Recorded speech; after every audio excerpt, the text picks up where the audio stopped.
Stage 4 of the An Post Ras was predicted to be one of the most decisive of the 8 days.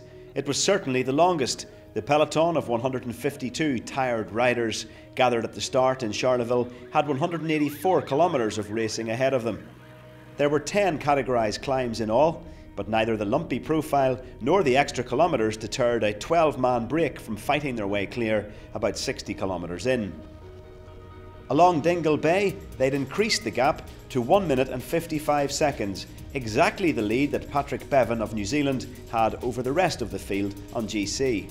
Whether New Zealand were making that sort of exact calculation is up for debate, but what is certain is that as the main bunch passed through Cahersiveen for the first time, they were working very hard at the front to pull the time back.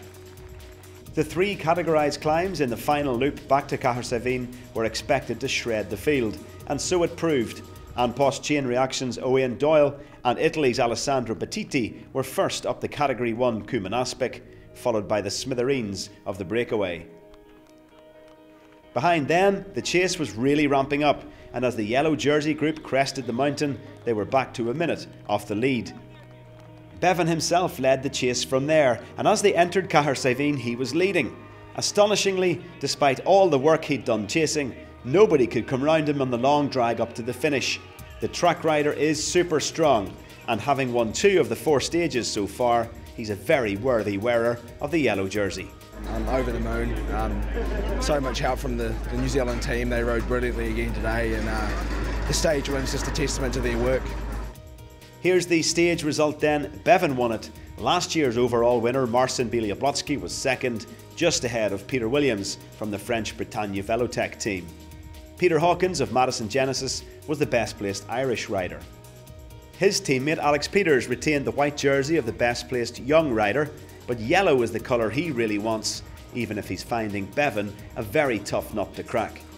Yeah, Patrick's pretty strong. It's going to be very, very difficult to get the yellow now. He rode us all down strong. So the plan over the next few days, is it down to stages now, or is GC still a possibility? I think GC is a possibility, but it's going to be very, very difficult to take it off Patrick. But his team's very tired. They worked so hard today for him, so use that to our advantage.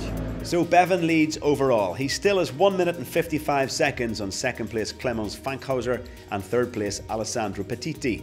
There are no Irish riders in the top 10. Perhaps they'll be able to change that on stage 5. It's 169 kilometres from Cahersiveen to Clonakilty. Shorter and less lumpy than today.